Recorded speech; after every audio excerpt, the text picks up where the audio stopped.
All right. I'd like to call to order the Tuesday, October 6th, 2020 regular meeting of the Public Library with a call to order. Um, I understand that we have no public comments to address at this time. Ms. I'm sorry. Conan, we need to do a roll call. Sorry, Molly. Yep. Okay. All right. Ms. Allen, Here. Ms. Clemens, Here. Mr. Hendon, Here. Ms. Conan, Here. Mrs. Lamacchia, Here. Mr. Olson, Here. Ms. Redden. Here. Thank you. All right. So having completed the roll call, let's go right to the action items with the Eva Jane Romaine Coombe Director's Report. Paula, will you walk us through that, please? Absolutely. Thank you, Ms. Conan. I would like to start today by thanking everyone for attending and being on the call. My first item to discuss is staff morale and communication. So during these unusual and challenging times, investing in our staff morale and communication is essential. Some activities I and our organization are prioritizing right now include hosting our annual staff and retiree recognition program in early November. Details of the program are going to be in the HR report later. I've also initiated one-on-one check-in meetings between team managers and team leaders across all departments and divisions. These meetings have been invaluable in sharing information and providing details about our frontline delivery of service in a pandemic situation. As always, I have to say I am inspired by and in awe of our fantastic management team. Also wanted to note that we did have a legislator visit. The library hosted State Representative Catherine Ingram for a main library visit just recently here in late September. She had the opportunity to observe staff providing customized workforce development assistance and to learn more about the recently completed energy retrofit project and plans for phase 1 of the FMP main library project. Representative Ingram also received a t-shirt highlighting the library's new brand and logo. Special Districts Board appointment, I did want to mention that I recently was invited to join the Special Districts National Advisory Board. This program, developed by AT&T and Government Technologies, is a program designed for special district leaders across the United States. Special districts like port authorities, water, transit, and park districts make up the largest portion of government agencies. Through media, regional, and national events, and an awards program, special district leaders nationwide connect, share, and learn from one another through the program. And I do have to say, during the pandemic in particular, it's been really interesting to hear from a variety of industries. I also want to point out that, Paula. I'm sorry, Monica, what was that?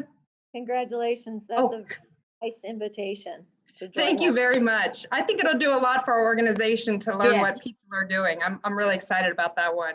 Yep. I did want to call out that we have a statistical report attached to the consent agenda. We have the normal stats there that you see all the time, but the statistical highlights for the third quarter of 2020, so June through September, it's also included. And this report highlights use of the library's public-facing technology since our July reopening of in-person service. Community members continue to rely on us for essential technology access, and statistics have been impacted by the pandemic in a variety of ways, including our need to have socially distant users by removing devices and furniture. So if you look at that, you'll see that we still have a lot of use, but it is clear that we've had to change the way we are doing things. And we're using that as a benchmark as we move through the pandemic as well. Also wanted to note that we are, as always, have many years, as long as I've been here, the library has several locations that will be polling locations on election day. And this year we will be closing those. The locations serving as polling places will be closed on November 3rd. These locations are listed here, and that is out of respect partly for, we expect large crowds, and many of those locations are not as large as would be ideal. And we believe that interaction between library folks and people polling might really be an issue with social distancing and other crowds. So we still have more than half of our library locations open for library business on November 3rd, but this year we'll be closing those locations that are polling places for the entire day. The last two items, I have the board meeting dates for 2021 listed there. We did put library locations that could serve as in-person spots if we choose to do that, but any or all of them might be virtual depending on how next year goes. And then following is the library close schedule for 2021. Great. Thank you, Paula. I move to accept her report. This is Betsy. Second, Nadine. All in Thank- favor? Aye. Aye. Aye. Thank you. All right, let's move to the Facilities and Finance and Audit Committee report. Bob, would you walk us through that? Certainly, thank you. All You're right, first of all, we have a resolution accepting tax levy amount and rate. And this will require a roll call vote. Hamilton County Auditor Dusty Rhodes has forwarded to the county fiscal officers the following resolution for acceptance of 2021 tax levy rates and amounts. The resolution is to be approved by a roll call vote and returned to the auditor before October 19th. Resolution accepting the amounts and rates as determined by the Budget Commission, authorizing the necessary tax levies and certifying them to the county auditor. All right, the Board of Trustees revised code section 5705.34. Whereas the Board of Trustees of the Public Library of Cincinnati, Hamilton County, in accordance with the provisions of law, has previously adopted a tax budget for the next succeeding fiscal year commencing January 1, 2021. And whereas the Budget Commission of Hamilton County, Ohio, has certified its action thereon to this board together with an estimate by the county auditor for the rate of each tax necessary to be levied by this board and which part thereof is without and what part within 10 mil limitation, therefore be it resolved by the Board of Trustees of the Public Library of Cincinnati, Hamilton County, Ohio, that the amount and rates as determined by the Budget Commission is its certification and be and the same and hereby accepted, and be it further resolved that there be and is hereby levied on the tax duplicate of said joint district the rate of each tax necessary to be levied within and without 10 mil limitation as follows.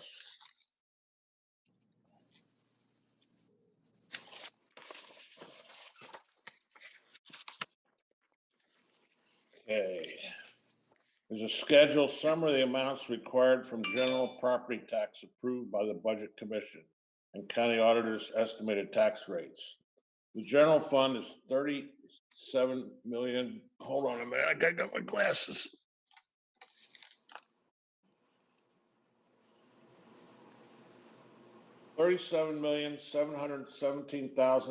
$37,717,596. And that's the gross levy proceeds. The next item is levies outside the 10 mil limitation, exclusive of debt levies. They were authorized on November the 5th, 2013 for 10 years at 1 mil. The fiscal year is $18,517,596. Another one on May the 8th, 2018 for 10 years, 1 mil, $19,200,000 for a total of $37,717 and $17,596.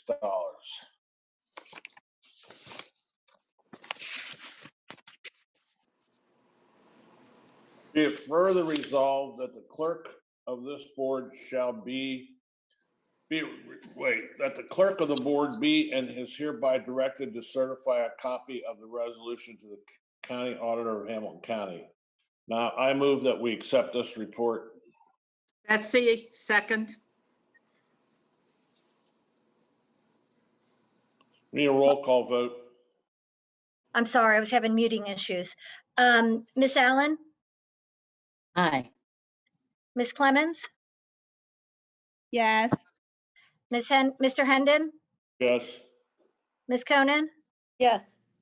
Mrs. Lamacchia, Yes. Mr. Olson, Yes. Miss Redden. Yes. Thank you. All right, now we have a revision of the 2020 estimated resources and annual appropriations LSTA grant. During the summer, the library applied for and received an LSTA CARES Act mini grant of $3,000. The grant will be used for PP&E.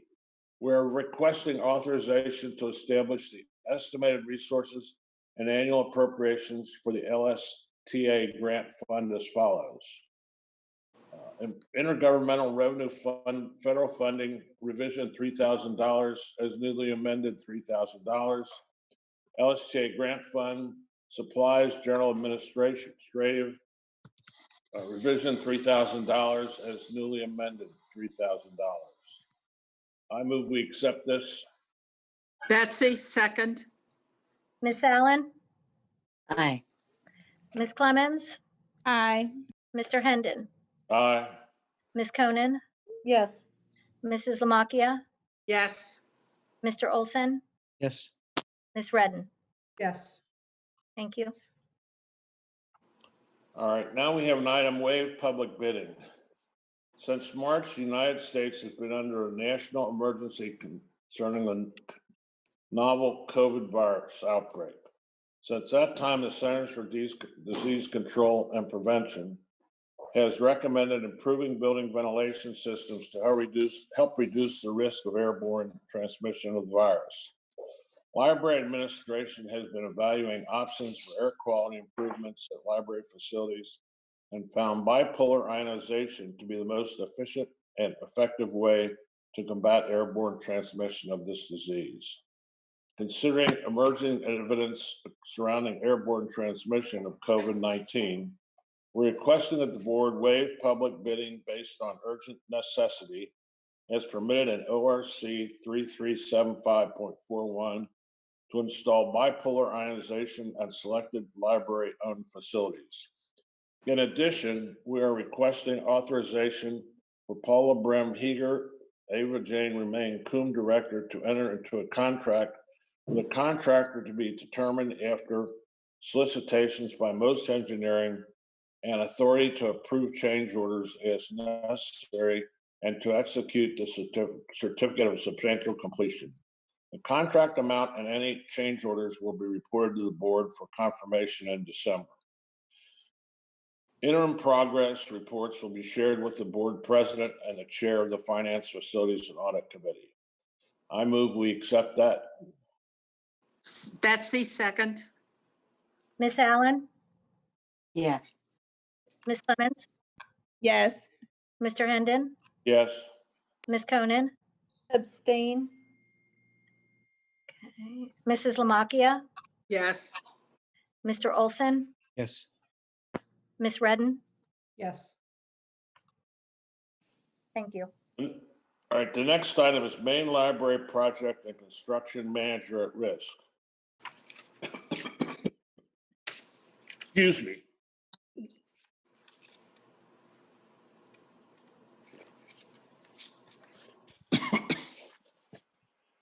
We received statements of qualifications from 4 firms: HTC Construction, Pepper Construction Company,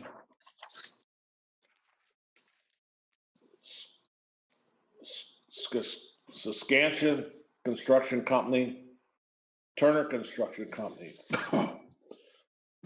Excuse me. The library opted to invite all 4 firms to submit a request for proposal and participate in interviews on October the 2nd, 2020.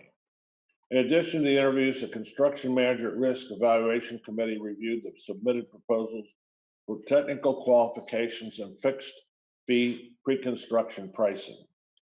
Based on the activities summarized below, authorize Eva Jane Remain Coombe Director to enter into a contract with XXX firm as the firm most qualified for the construction manager. Mr. Hendon, we did manage to complete this in time to do a quick update. Can you see the screen? This section is slightly altered with an update from just, I believe, today. Molly updated because we did have time to select the CMR. Can you see that on your report there? If not, we can have someone else kind of hop in just for this section. I can't see it. Greg, yeah, I'm happy to read it. Greg, and Mr. Hennon, if you want Greg to just read this update, we'll then turn it back over to you right at the That's end of fine. it. Go ahead. Okay. Okay, it was a very close decision. The distinguishing factors in the selection include performance history with similar projects, most notably the work done at the Cincinnati Museum Center and Union Terminal, Bullet point 2, approach to procurement and reputation in the local area. Bullet point 3, demonstrated ability, capacity, and potential to easily transition to and manage all phases of the project. Based on the activity summarized above, authorization is requested for the Eva Jane Romaine Coombe Director to enter into a contract with Turner Construction as the firm most qualified for the construction manager at risk for the main library renovation plaza and interior renovations project. The ranking of the three firms is as follows. Number 1, Turner Construction Company. Number 2, Skanska USA Building Incorporated. Number 3, Pepper Construction Company. Thank you, Greg. I apologize, Mr. Hendon. We just completed this and there was a last minute update we wanted to get in there. So I think, Molly, if I'm not mistaken, you feel like we can move through the rest of the report and do a voice call at the end? Correct. Okay, but just to make sure there are no questions on that. Otherwise, we'll turn it back over to Mr. Hendon. My apologies again.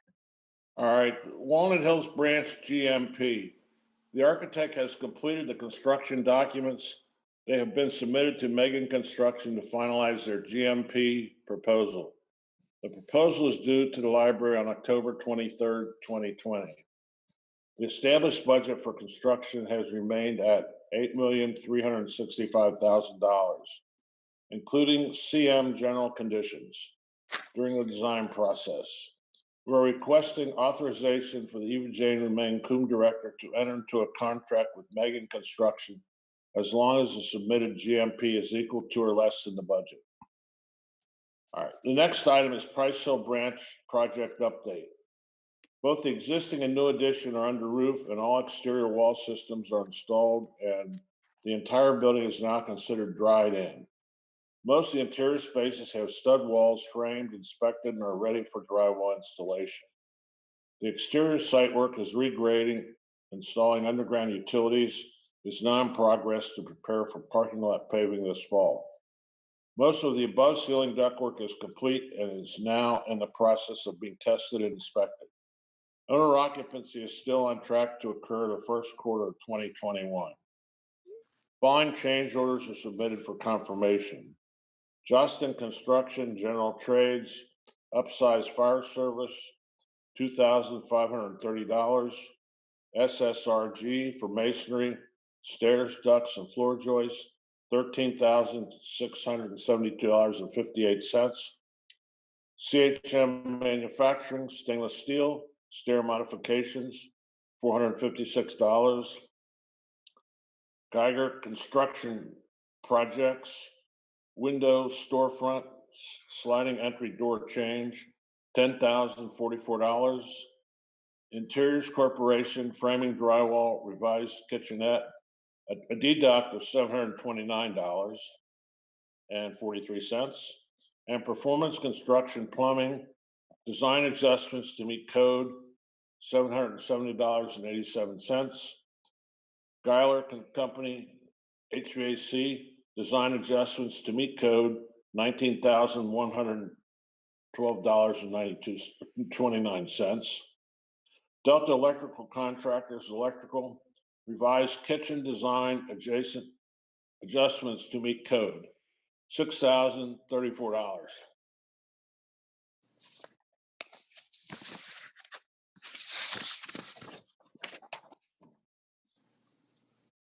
Now, energy retrofit project update. All the contractors have completed their work and the equipment is installed and punch list items are almost complete. Given the urgent necessity noted above with regard to the installation of the bipolar ionization, we will keep this project open until the work is complete.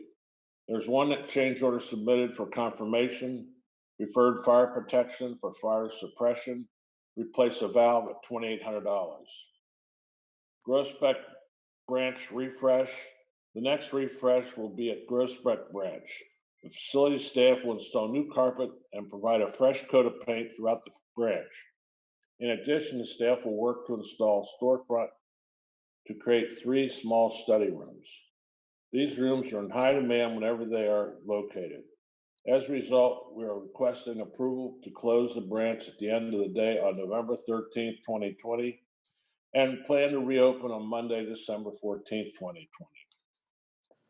Now, we can vote to accept those items. I move we all do that. Betsy, Second. second. All in favor? Aye. Aye. Thank you. All right, now for information only, storage containers. Currently, most branch library meeting rooms are being used to store furniture that has been removed from the branch public floor to support social distancing. In advance of Election Day and to support expanding service, we're working to empty out the meeting rooms. We have purchased shipping containers that will be stored at 10 library locations and store the furniture as needed from all these branches. The Ohio Auditor of State Award with Distinction. The library was presented with the Ohio Auditor of State Award with Distinction by Keith Faber, Auditor of State of September 28, 2020. The award is presented to local governments and school districts who meet the criteria of clean audit report. This entity must file financial reports with the Auditors of State office by the statutory due date without extension via the Hinkle system on a GAAP accounting basis and prepare a CAFR comprehensive annual financial report. And the audit report does not contain any findings for recovery, material citations, material weakness, significant deficiencies, uniform code, uniform guidance, single audit, findings or questions, costs, and entities management letter contains no comments related to ethics referrals, question costs less than the threshold for the uniform guidance, lack of timely report submission, bank reconciliation issues, failure to obtain a timely single audit in accordance with the uniform guidance, findings for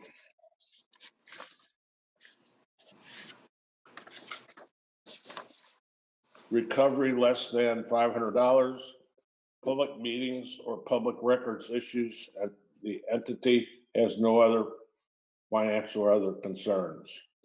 Molly, great job. Thank you Yes. very much. Absolutely. When the auditor was here, he mentioned that less than 4% of the entities receive this award. So we were happy to get it once again. Terrific. Congratulations. Amazing. Did we do a press release? I believe Beth may have done something, I but kind of remember seeing something, but, you I know, think we do it on social media usually, but we'll make sure, we'll follow up. It's a cool, big deal. I would It send it is. to, yeah, That's a send big it to deal. the Enquirer to Gannett. Yeah, it's a big deal. Very much. All right, the last item, the library has been named as defendant in a complaint. At the end of August, the library received notice that Derek Blassingame had filed a plaintiff's motion for temporary restraining order, preliminary injunctive relief, and complaint of malicious prosecution, naming the library, the board president, and 2 staff members as defendants. The Hamilton County Prosecutor's Office is representing the library in this matter. Mr. Blassingame is a customer of the library. And that concludes my report. Thank you, Bob. All right, let's go to the Human Resources Committee report. Nadine, would you All right. walk us through that, please? Right. Yes, indeed. This is a report from Kyla Hardin, our Human Resources Director. Starting with core group benefits. Several months ago, our insurance benefits broker notified us that we were facing a significant increase in our renewal of medical benefits for 2021. We immediately began working with them to reduce the increase and investigate other options.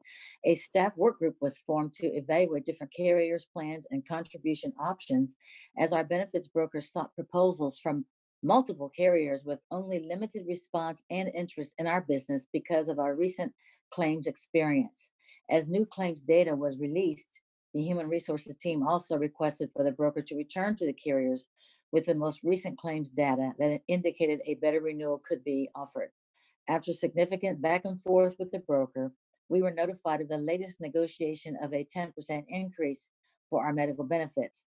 Given the challenges of 2020, we are recommending that the premium cost share remain the same, employees 16%, employer 84% for both the current HSA and low deductible PPO medical benefit plans, and a cost share of employee 5%, employer 95% for the higher deductible PPO plan. In addition, we recommend that the dental plan cost share remain the same, employee 35%, employer 65%, and that the library continue to contribute 25% prorated as necessary toward the deductible into the employee's health savings account for staff participating in the HSA plan. After an intense internal review and careful consideration, we have decided to change brokers from Strategic Benefits to USI in the hopes of gaining fresh perspective and new approaches to our benefits strategy. Any information items only, furloughed staff. As Do we, continue to identify the, Nadine, Yes. do we need to do a quick all in favor vote on that in any way, Yeah, Molly? Yeah, we need a motion and a second. Okay, I would like to move that we accept this portion of the report. Diane second. Betsy second. Okay. All in favor? Aye. Aye. Thank you. Okay. Ready to go back. Information items only. Furloughed staff. As we continue to identify the evolving service needs of the community and in an effort to address immediate staffing needs, vacancies in public service positions are being posted. First consideration is being given to our furloughed staff when filling these positions. At this time, of our 58 furloughed staff members, 22 staff have returned, 3 staff have retired, and 2 staff have resigned. That's great to hear. Additionally, of our 106 furloughed staff who are 12 hours per week, 6 have returned and 7 have resigned. Diversity, equity, and inclusion. The library is continuing work on our diversity, equity, and inclusion initiative. Human Resources Manager Michelle Matthews will lead the staff planning team for this initiative. Listening sessions have been planned in coordination with Design Impact, a nonprofit social innovation firm that focuses on designing processes to address systemic inequities. There will be 5 listening sessions, the first of which is scheduled to take place next week. Hearing from our staff is a critical component and will help guide our work toward an action plan that will help move our organization forward. We will also be partnering with DEI consultant Jennifer Ingram for assistance in process and policy review to continue our growth. Staff recognition and volunteer appreciation. This year's staff recognition program will take place on Tuesday, November 10th from 9 to 9:45 a.m. Due to the challenges presented by the pandemic, the event will be held in a virtual setting via the library's Microsoft Teams platform. We will recognize staff members who have achieved a milestone for years of service and the recipient of the Impact Award and Bunny Daner Prize. The Rookie of the Year Award winner will also be announced. Additionally, we will be showing our appreciation to our volunteers in a different way this year. Volunteers will be sent a heartfelt thank you note and a token of our appreciation through mail in November rather than gathering for an in-person event. That concludes my report. Thank you, Nadine. All right. We'll go to the informational items now, please. Diane, will you handle the Operations Committee report? Yes, I will. Great. Okay, so operations report compiled by Brett Bonfield. Expanding services. Beginning on October 5, Tech Center services, which have been operating in the first floor of the North Building at the downtown main library, will double the number of customers it can serve by expanding the second floor of the North Building, and will also provide space for bring your own device Wi-Fi service in the bridge between the North and South buildings. In addition, the Popular Library, which has begun offering browsing of teen and children's books over the last few weeks, will continue to expand its collection, making the South Building a hub for customers who are interested in borrowing materials, and the North Building is a hub for technology. All branches that are open for in-person service will increase the time that customers can stay in the building on October 5th from 1 hour to 2 hours. Western Hills temporary location. The Walnut Hills Branch Library at 2533 Kemper Lane will need to be closed starting at the end of business on Thursday, October 29th at 6 p.m. and will remain closed for the duration of its renovation, approximately 16 to 18 months. The library will begin offering service to Walnut Hills and the surrounding communities in its new temporary space at 961 McMillan Street on Monday, November 2nd at 10 a.m. Closing for 2 business days will allow staff members to complete the move and prepare for service at the temporary branch. Outreach service. During this unique school year, Outreach Services is providing support to 243 classrooms at 39 schools throughout Hamilton County. In September, these schools received 5,000 items that were supplement classroom curriculum as well as virtual programming. Outreach also actively promoted downloadable classroom cards so that students can access the vast digital content offered by our library. In addition to our delivered collection service, Outreach continues to provide support to older adults and individuals who cannot connect to the library through traditional means. The In the Mail program, which allows homebound residents to receive materials through the mail, served over 230 individuals in September. Outreach delivered library materials to 1,025 residents at 103 senior facilities throughout Hamilton County. End of report. Thank you, Diane. Thank you. All right. Let's go now to the strategy committee report. Betsy, you're on. Okay. Today we have Liz Foreman, who's the marketing team. She has spent her 20+ years developing the content strategy, primarily focused on content marketing and editorial products. She's received numerous accolades for innovation, including the Edward R. Murrow Awards while she was at Scripps. And she has presented to national conferences and run day-to-day activities of a content team. And immediately prior to her role at the library, she spent a decade as a visual editor at the National Association of Realtors, being nationally recognized business to customers website startup HouseLogic. She's been a lifelong librarian lover and Cincinnatian and is honored to work for an institution that has served an important role in many aspects of her life. She was a teen on the Seven Hills Review editorial board to continue her continuing education and enjoyment of books. So Liz, if you would like to speak. Hi, everyone. Thank you, Mrs. Lamacchia. I am the new content team leader in marketing, and Chris, there we go. Here's the presentation portion. Can everyone see that? Yes. Great. Okay. Again, great to meet everybody today. Thank you for having me. As you may have heard, I started in March, and that was just a few days before we were asked to work from home due to the pandemic. So how I'm meeting you today is no different than how I've met a lot of people here at the library. Next slide, please. Here's a summary of what I'm going to talk about. First, I was asked to share our department's biggest accomplishment of this past year, and without a doubt, it's our new website.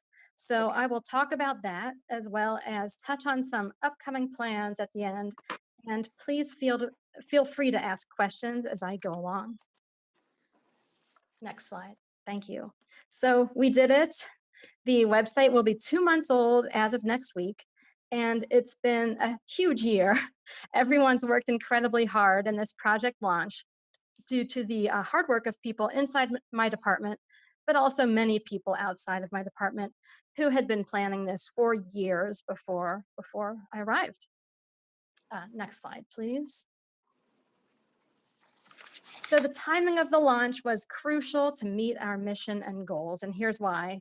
Our old website just wasn't made for cell phones or other mobile devices, but if you look at this slide, our historical traffic shows that 1/4 of our customers were accessing our old website that way.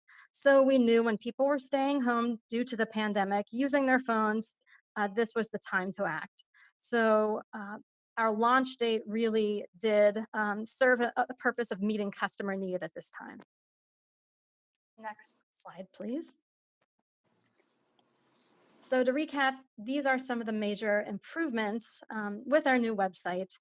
One of the biggest things to point out is on the left side, the accessibility upgrades.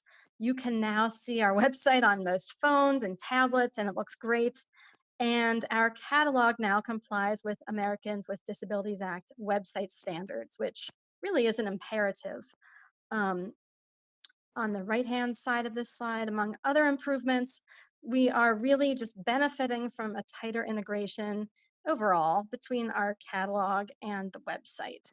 So it's just a much more streamlined customer experience. Next slide, please. So I was asked to mention my role in this. I managed the web side of the rollout versus the catalog side under Chris Rice and Holbrook Sample, who were the project leads. We looked at all of the data, knowing that our timeline was the crucial element here, as I mentioned before, but with room to improve later. So the designers on my team ensured we developed a website sort of design system in keeping with our new brand. And then we built it out, all the nuts and bolts. We made pages, graphics, content. And then finally, we did a round of troubleshooting and user testing. I think we sent emails to about 25,000 customers to gather their feedback. Next slide, please. So these are our key analytics trends since the site launch. First, I just want to point out on the left side, our bounce rate is excellent. So you're saying, what's a bounce rate? Well, it's the percentage of visitors who enter the site and then leave rather than viewing other pages during the session. So a 38% bounce rate is actually great. Anything up to 40% is excellent. 50% is average. We were at about 55% in 2019. And then next slide, please. So finally, a couple upcoming projects. These are all designed to align with the library's strategic plan. We have a new phone app in the works, and we're hoping to roll it out in the next 45 days or so. We are auditing our newsletters from a strategic perspective and looking to relaunch them with the new brand in place. And working on developing obviously more robust digital content for this new website. And then last but not least, we are working on a really cool, I think, fall outside media campaign. And we are developing the creative in-house for that. So that wraps up my presentation. Thank you so much. That's a little window into what I'm up to, what my team's up to, and thank you for your time. Well, thank you very much. You and your team really been a doing. Question. Sure. May I ask a question right here? What is the actual website? The name of it is the name of our website. What is it called? It is CincinnatiLibrary.org. Okay.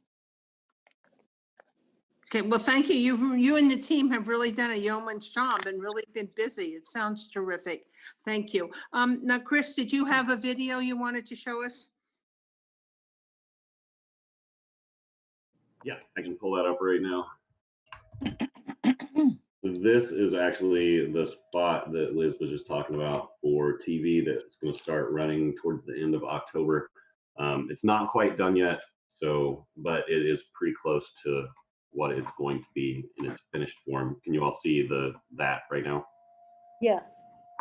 Yes. Well, I will just play it.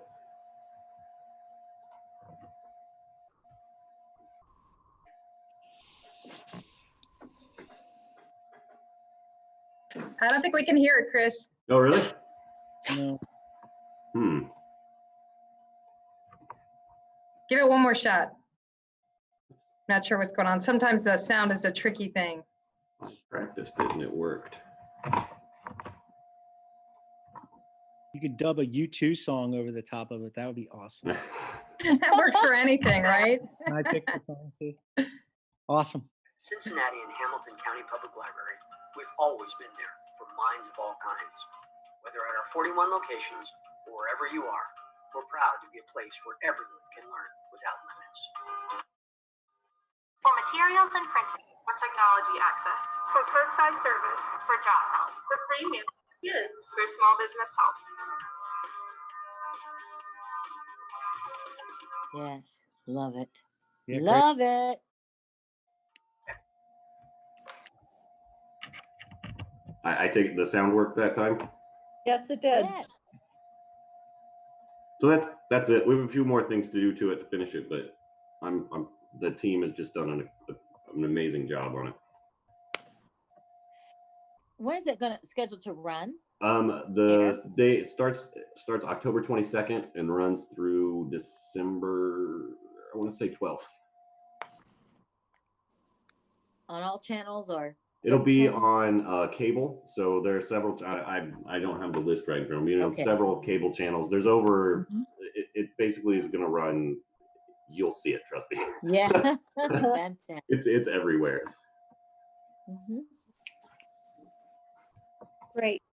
Should I have a chair and move into the laundry room?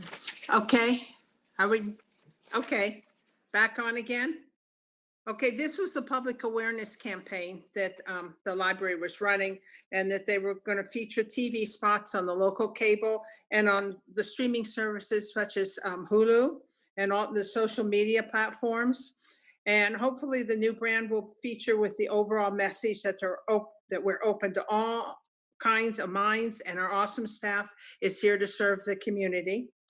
The paid media will be supplemented with blog posts and other features showing how our staff are adapting and finding unique ways to assist our community members.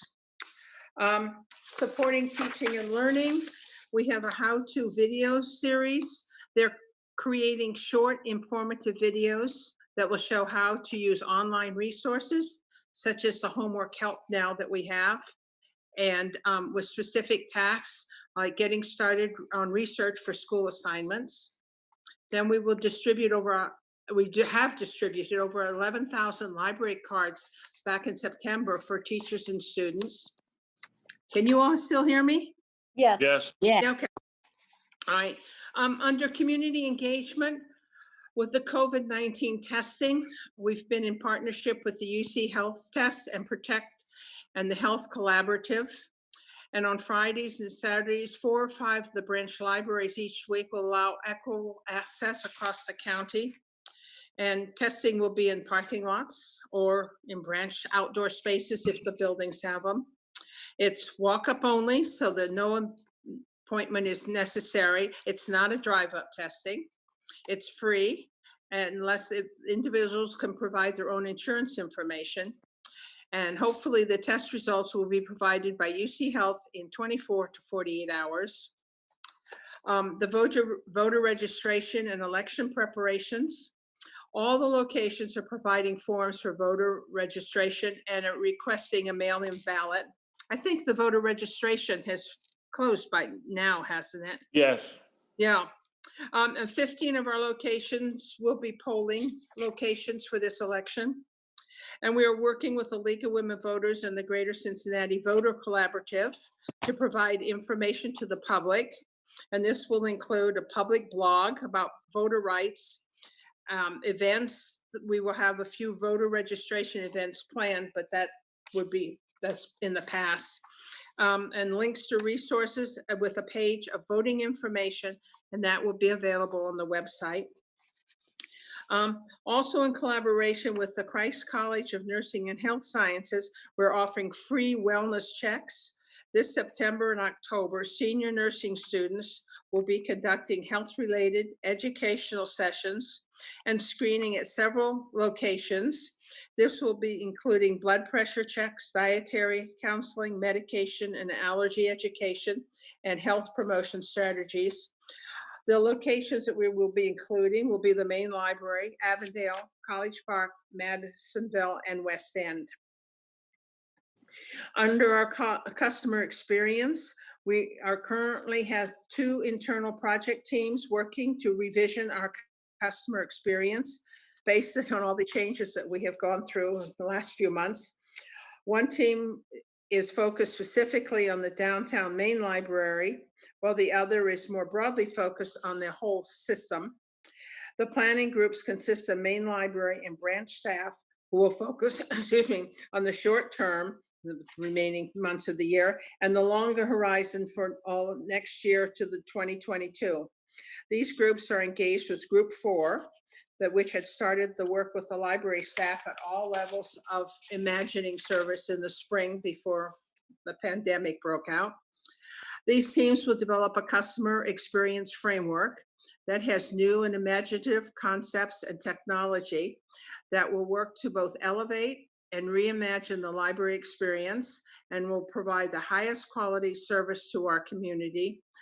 The planning framework is the two teams with a set of course that aligns internally with our new brand and the facility master plan as we work to determine how to operate in a long-term pandemic, which it looks like we're headed for, and prepare for the large-scale projects such as the Vine Street Plaza project.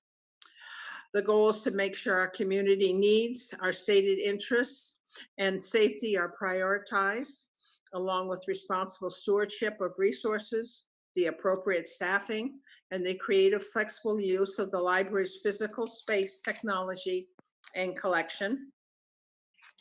Our community engagement in the facility master plan, which as we move forward, so does the community engagement.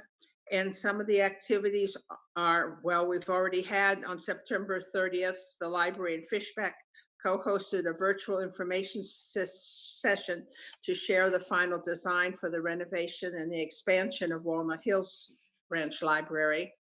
The session was recorded and emailed to our cardholders in the greater Walnut Hills area. A Walnut Hills groundbreaking event is planned for the fall, and that was November 10th. Am I right on that one?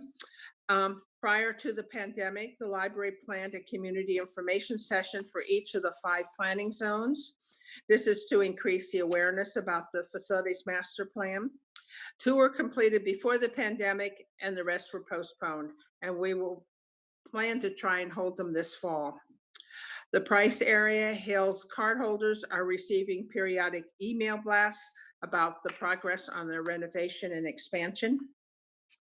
And once the work on Walnut Hills gets underway, then we will turn to Deer Park and invite that community to a virtual information session before the end of the year.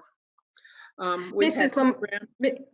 Lamaki, I just, on the Walnut Hills groundbreaking, that one is still to be determined. The November 10th is the internal staff recognition event. I just wanted to clarify that. Yeah, we got a lot going on in November. I just didn't want anyone listening to wonder.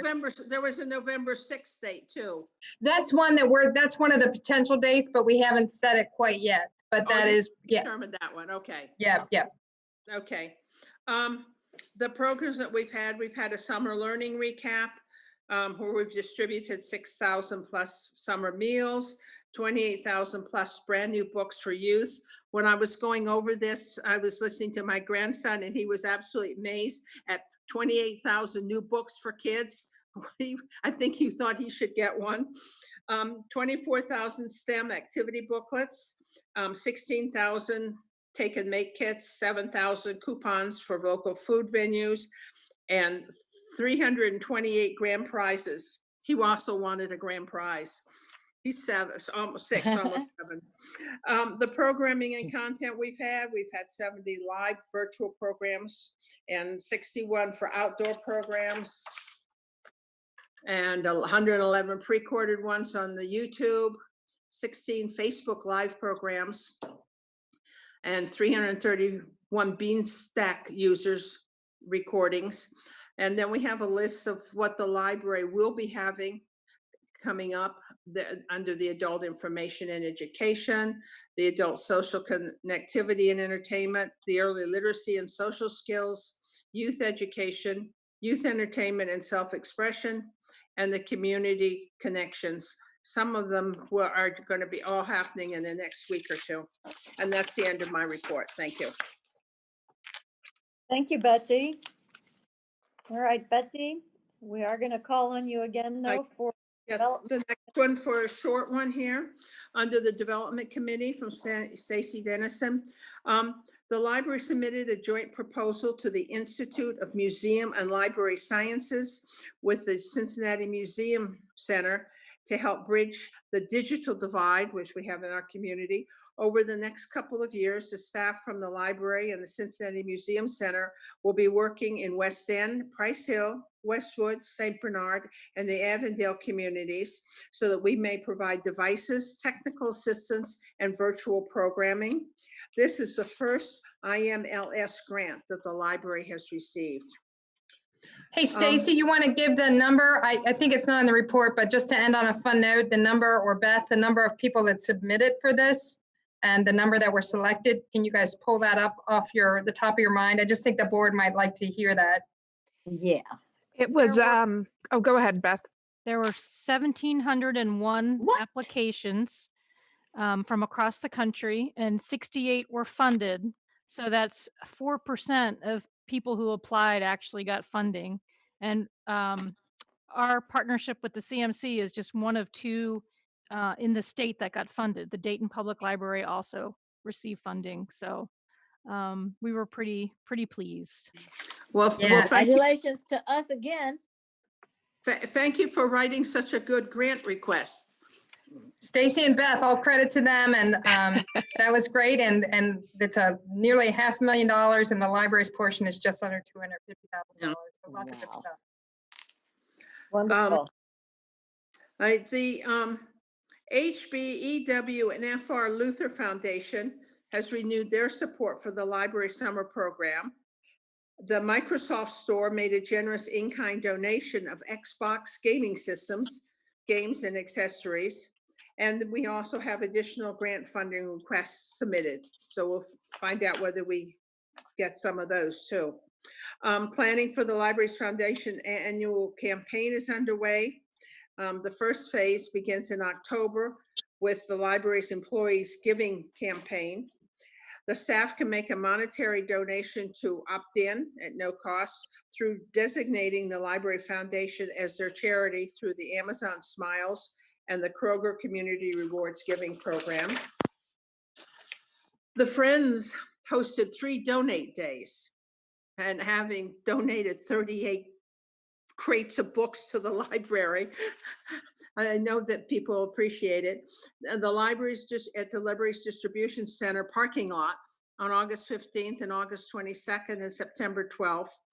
They hosted 541 cars and 1 U-Haul truck.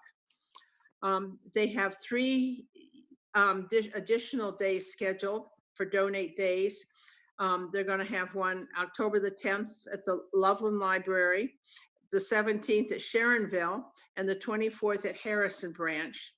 And those events are designed to help collect the donated materials from the customers so that we don't have to put them in the bins at our local library branches. And that's the end of my report. Thank you. Thank you, Betsy. We'll move now to the consent agenda items. And unless there are any questions or comments, I'd like to have approval for those items. We need a Betsy motion and moved. a second. Okay, Betsy moved to accept. thank Diane you. sec- Diane Great. sec- Thank you. All in favor?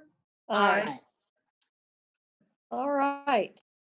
So we will move to adjourn the meeting. The next meeting will be held on December 8th, at 4:30. Looks like it'll be virtual, and that will be to be determined. Let's hope it's not virtual. Let's hope we get over this. Fingers We- crossed. We will see about that one. It's 2 months is an eternity during the current situations. Molly, do we need a motion to adjourn as well? We do not. Okay. Thank you, everyone. All right, everybody have a good Halloween, November, Thanksgiving, whatever. Thank you so much. Thank you all. Bye, everybody. Hi, everyone. Have a good fall, everybody.